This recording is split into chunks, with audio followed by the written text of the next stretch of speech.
ನಮಸ್ಕಾರ, ಎಜುನೇಟ್ಸ್ಗೆ ಸ್ವಾಗತ. ನಾನು ಮೃತ್ಯುಂಜಯ್ ಕಬ್ಬೂರ್. ಬಹುಶಃ ಒಂದು ತಿಂಗಳ ಹಿಂದೆ ನಾನು ನಿಮಗೆ ಶಿಕ್ಷಕರ ನೇಮಕಾತಿಯ ಕರಾಳ ಸತ್ಯ ಅನ್ನುವಂತಹ ವಿಡಿಯೋದ ಟೈಟಲ್ನೊಂದಿಗೆ ಈ ಮಾಹಿತಿಯನ್ನು ಮುಂಚೆನೆ ಹಂಚಿಕೊಂಡಿದ್ದೆ. ಶಿಕ್ಷಕರ ನೇಮಕಾತಿಯನ್ನ ಮಾಡುವಲ್ಲಿ ಮೀನಮೇಷ ಎನಿಸ್ತಾ ಇರುವಂತಹ ಸರ್ಕಾರ ಅತಿಥಿ ಶಿಕ್ಷಕರ ನೇಮಕಾತಿಯನ್ನ ಕಂಪಲ್ಸರಿ ಮಾಡುತ್ತೆ. ಒಂದ್ ವೇಳೆ ಅತಿಥಿ ಶಿಕ್ಷಕರ ನೇಮಕಾತಿ ಮಾಡಿದ್ರೆ ಖಂಡಿತವಾಗಿಯೂ ಕಾಯಂ ಶಿಕ್ಷಕರ ನೇಮಕಾತಿ ಮತ್ತೆ ನೆನೆಗುದ್ದಿಗೆ ಬೀಳುತ್ತೆ. ಅದು ಖಂಡಿತವಾಗಿಯೂ ಡೆಫಿನೆಟ್ಲಿ ಪೋಸ್ಟ್ಪೋನ್ ಆಗುತ್ತೆ ಅನ್ನುವಂಥ ಮಾಹಿತಿಯನ್ನು ಹಂಚಿಕೊಂಡಿದ್ದೆ. ಮೊನ್ನೆ ಸಿದ್ದರಾಮಯ್ಯ ಸಾಹೇಬರು ಹೇಳ್ತಾ ಇದ್ರು 15,000 ಶಿಕ್ಷಕರ ನೇಮಕಾತಿಯನ್ನ ಇಮಿಡಿಯೇಟ್ಲಿ ಮಾಡ್ತೀವಿ, ಆರ್ಥಿಕ ಇಲಾಖೆಯ ಅನುಮೋದನೆಯನ್ನು ಕೂಡ ತಗೊಂತೀವಿ ಅಂತ ಹೇಳಿ. ಅದು ಹೋದ್ವಾರ. ಸೊ ಅದಾದ ನಂತರದಲ್ಲಿ ತೆಗೆದುಕೊಂಡಿರುವಂತಹ ಆರ್ಥಿಕ ಇಲಾಖೆಯ ಅನುಮೋದನೆಯ ಜೊತೆಗೆ ನಿಮಗೆ ಮಾಹಿತಿಯನ್ನು ಕೊಡ್ತಾ ಇದ್ದೀನಿ. 51,000 ಅತಿಥಿ ಶಿಕ್ಷಕರನ್ನ ನೇಮಕಾತಿ ಮಾಡಿಕೊಳ್ಳೋದಕ್ಕೆ ಸರ್ಕಾರ ಸಜ್ಜಾಗಿದೆ. ಹಾಗಾದ್ರೆ ಇದಕ್ಕೇನು ಆರ್ಥಿಕ ಇಲಾಖೆಯ ಅನುಮೋದನೆ ಬೇಡವಾ, ಇವರಿಗೇನು ಪಗಾರನೇ ಕೊಡೋದಿಲ್ವಾ ಅನ್ನುವಂಥ ಪ್ರಶ್ನೆ ಖಂಡಿತವಾಗಿ ಬರುತ್ತೆ. ಡೆಫಿನೆಟ್ಲಿ ಆರ್ಥಿಕ ಇಲಾಖೆ ಅನುಮೋದನೆ ಇದಕ್ಕೂ ಕೂಡ ತಗೊಂಡಿರ್ತಾರೆ. ನೋಡಿ, ಮನಸ್ಸು ಮಾಡಿದ್ರೆ ಅತಿಥಿ ಶಿಕ್ಷಕರ ನೇಮಕಾತಿಗೆ ಆರ್ಥಿಕ ಇಲಾಖೆಯ ಅನುಮೋದನೆಯನ್ನು ತೆಗೆದುಕೊಳ್ಳೋದಕ್ಕೆ ಸಿದ್ಧವಾಗಿರುವಂತಹ ಸರ್ಕಾರ ಕಾಯಂ ಶಿಕ್ಷಕರ ಕೇವಲ 15,000 ಹುದ್ದೆಗಳ ಆರ್ಥಿಕ ಇಲಾಖೆ ಅನುಮೋದನೆ ತೆಗೆದುಕೊಳ್ತಾ ಇಲ್ಲ.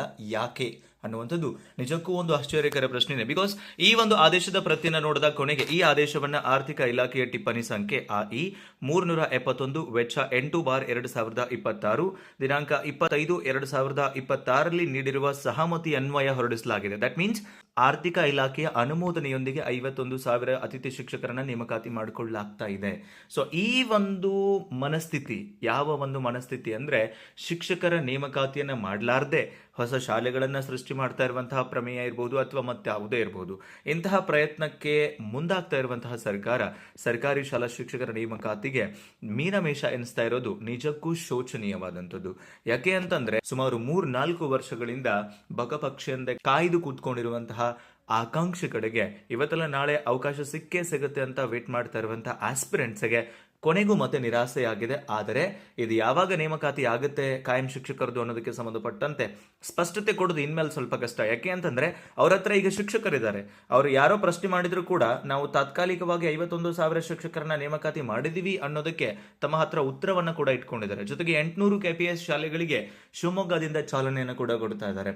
ಸೊ ಅದರ ಜೊತೆಗೆ ಸಾಕಷ್ಟು ಶಾಲೆಗಳಲ್ಲಿ KPS ಅನ್ನ ಜಾರಿಗೆ ತಗೊಂಡು ಬಂದು ಕನ್ನಡ ಇಂಗ್ಲಿಷ್ ಮೀಡಿಯಂ ಜಾರಿಗೆ ತಗೊಂಡು ಬಂದು ಆ ಮೂಲಕ ಬಸ್ ವ್ಯವಸ್ಥೆ ಮಾಡ್ತೀವಿ, ಮತ್ತೊಂದು ಇತ್ಯಾದಿ ಆಶ್ವಾಸನೆಗಳನ್ನು ಕೊಡ್ತಾ ಇದ್ದಾರೆ. ಆದರೆ ಅದೆಲ್ಲದಕ್ಕೂ ಒಂದು ಉತ್ತಮವಾದಂತಹ ಸಪೋರ್ಟ್ ಸಿಗಬೇಕು ಅಂದ್ರೆ, ಉತ್ತಮವಾದಂತಹ ಶಿಕ್ಷಕರಿದ್ದಾಗ ಮಾತ್ರ. ಪಿಲ್ಲರ್ಗಳೇ ಇಲ್ಲ ಅಂತಂದ್ರೆ ಆ ಬಿಲ್ಡಿಂಗ್ ಖಂಡಿತವಾಗಿಯೂ ನಿಲ್ಲೋದಿಲ್ಲ KPS ಅನ್ನುವಂಥದ್ದು. ಹಾಗಾಗಿ ಅತಿಥಿ ಶಿಕ್ಷಕರನ್ನ ನೇಮಕಾತಿ ಮಾಡಬಾರ್ದು ಅನ್ನೋದು ನನ್ನ ಮಾತಿನ ತಾತ್ಪರ್ಯ ಅಲ್ಲ. ಇನ್ಫ್ಯಾಕ್ಟ್ ಈ ಒಂದು ಶಿಕ್ಷಕರ ನೇಮಕಾತಿಗಿಂತ ಕಾಯಂ ಶಿಕ್ಷಕರ ನೇಮಕಾತಿ ಆದರೆ ಅದೇ 51,000 ಶಿಕ್ಷಕರಲ್ಲಿ 15,000 ಕಾಯಂ ಶಿಕ್ಷಕರಾಗ್ತಾರೆ. ಎಷ್ಟೋ ಕುಟುಂಬಗಳಿಗೆ ಆಸರೆಯಾಗುತ್ತೆ, ಒಂದು ಆರ್ಥಿಕ ಸ್ವಾವಲಂಬನೆ ಸಿಗತ್ತೆ, ಗುಣಮಟ್ಟದ ಶಿಕ್ಷಣ ಸಿಗತ್ತೆ. ನಾವೇನು ಹೇಳ್ತೀವಿ ರಾಷ್ಟ್ರ ನಿರ್ಮಾಪಕರು ಶಿಕ್ಷಕರು ಅಂತ ಹೇಳಿ, ಆ ಒಂದು ಕಾರ್ಯ ಸತ್ಕಾರಿಯಾಗಿ ಕನ್ವರ್ಟ್ ಆಗುತ್ತೆ. ಸೊ ಹಿಂಗಿದ್ದಾಗ ಈಗ 40,000 ಪ್ರಾಥಮಿಕ ಶಾಲೆಗಳಿಗೆ ಅತಿಥಿ ಶಿಕ್ಷಕರನ್ನ ನೇಮಕಾತಿ ಮಾಡ್ಕೊಂತ ಇದ್ದಾರೆ, 11,000 ಪ್ರೌಢಶಾಲೆಗಳಿಗೆ ನೇಮಕಾತಿ ಮಾಡ್ಕೊಂತ ಇದ್ದಾರೆ. ಇದರಲ್ಲಿನ ಬರೀ 20% ಅವರು ನೇಮಕಾತಿ ಮಾಡಿಕೊಂಡ್ರು ಕೂಡ ಸುಮಾರು 10,000ಕ್ಕಿಂತ ಅಧಿಕ ಶಿಕ್ಷಕರ ನೇಮಕಾತಿ ಆಗುತ್ತೆ. ಬಟ್ ಅವರಿಗೆ ಮಾಡಬೇಕು ಅನ್ನುವಂಥ ಮನಸ್ಸೇ ಇಲ್ಲ, ಮನಸ್ಥಿತಿನೂ ಇಲ್ಲ, ಮುಂದಾಲೋಚನೆ ಕೂಡ ಇಲ್ಲ. ಹಿಂಗಿದ್ದಾಗ ನಾವು ಪ್ರತಿ ವರ್ಷದಂತೆ ಬಹುಶಃ ಈ ವರ್ಷ ಕೂಡ ಕಾಯ್ಬೇಕಾಗುತ್ತೋ ಏನು ಅನ್ನುವಂಥದ್ದು ಮತ್ತೆ ನಮ್ಮ ಮುಂದೆ ಬರ್ತಾ ಇರುವಂತಹ ಒಂದು ಅಗೇನ್ ಬಿಗ್ ಕ್ವಶನ್ ಮಾರ್ಕ್ ಆಗಿರುತ್ತೆ. ಅದೇನೇ ಆಗಿದ್ರು ಕೂಡ ಅತಿಥಿ ಶಿಕ್ಷಕರಾಗಿ ಸೇರ್ಕೊಳ್ತಾ ಇರುವಂತವ್ರು ಮೊದಲೇ ಒಂದು ಸ್ಪಷ್ಟತೆನ ಇಟ್ಕೊಳ್ಳಿ, ನೀವು ಸೇರ್ಬೇಕಾ ಬೇಡವಾ, ಸೇರಿದ ಮೇಲೆ ಮತ್ತೆ ಬೇರೆ ಆದಂತಹ ನಿರ್ಧಾರಗಳನ್ನು ತೆಗೆದುಕೊಳ್ಳೋದಕ್ಕೆ ಹೋಗಬೇಡಿ. ಸೊ ಉತ್ತಮವಾದಂತಹ ಶಿಕ್ಷಕರಾಗಬೇಕು ಅಂತಂದ್ರೆ ಅದು ಅತಿಥಿ ಶಿಕ್ಷಕರಾಗ್ಲಿ ಕಾಯಂ ಶಿಕ್ಷಕರಾಗ್ಲಿ ದೇರ್ ಇಸ್ ನೋ ಡಿಫರೆನ್ಸ್.